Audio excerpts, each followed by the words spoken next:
It's been a while since I last posted any video on my channel, so just to recap, I wanted to make a quick tour on my workshop by showing what I like and what I dislike about it and the tools I have.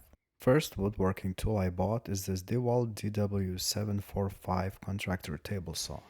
I like it very much.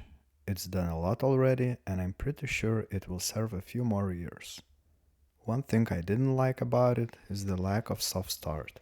I bought a cheap module, did some simple wiring, and now I have no complaints about it.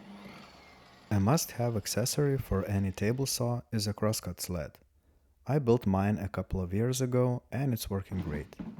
This handle fully covers the saw blade even when it's raised at its maximum height, so it's as safe as crosscut sleds can be.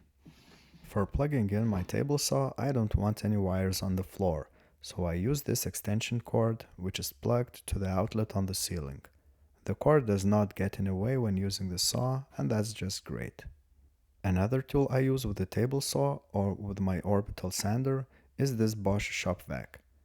It has a decent suction power, but I had to do some modifications to the paper back mounting as it was leaking air. This Chinese cyclone I bought from eBay for around 20 bucks and it's doing its job pretty well. And this cart I made myself, so shop vac and cyclone don't have cords and hoses laying on the floor. Next tool is my workbench. It's made from construction lumber and I was worried it will warp due to seasonal changes, but it's been holding perfectly. I use it as my main assembly table and as an outfit table for the table saw and the thickness planer. Talking about the thickness planer, this is my DeWalt DW733. What can I say? When it works great, but it had two motors replaced already. Luckily by warranty, but still it was annoying.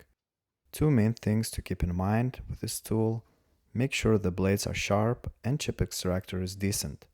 Shop vac is not sufficient for planing, at least with this particular machine.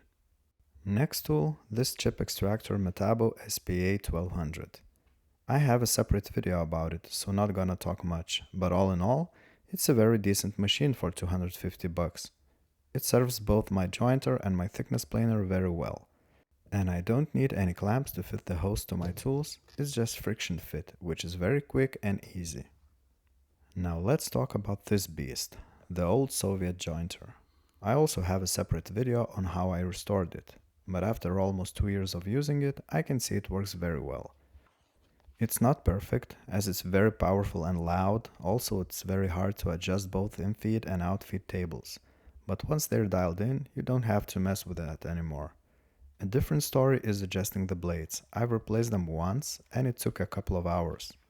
Also, chip extractor catches most of the chips, but a lot of them still go on the top and sides of the jointer, so it's not ideal. But other than that, it's a great machine. Another shop accessory which I have brought back to life is the small cast iron stove. I still haven't decided if I will use it or if I will purchase a bigger one, as I am not sure if it will provide enough heat for my workshop. Installing a chimney is quite expensive, so I have to make up my mind before doing that. The biggest project and tool I made for my workshop is these cabinets. To be honest, I don't use them as much as my workbench, so they're mainly for storing tools and materials. Everything was made from construction grade lumber, so it's not perfect, wood has some movement, but the only obvious issue is these doors with a noticeable cup, so sometimes they close, sometimes they don't. Sometimes maybe good, sometimes maybe shit. So, what would be my recommendations? Bosch shop vac.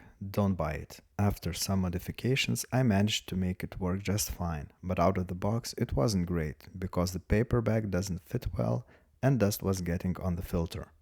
DeWalt contractor table saw. Great tool for a DIYer like me. The soft start made it even better, so now it's awesome. Workbench from construction lumber.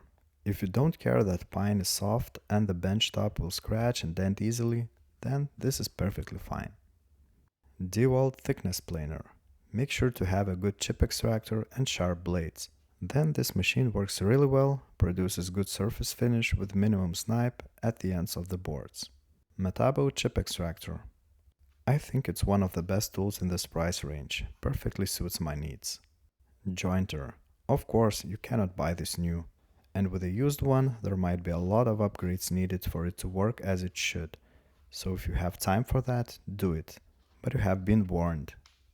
DIY cabinets from construction grade lumber is the most cost effective way to organize your shop, but it's also the most time consuming, so make sure you have a few weekends to spare for this kind of project.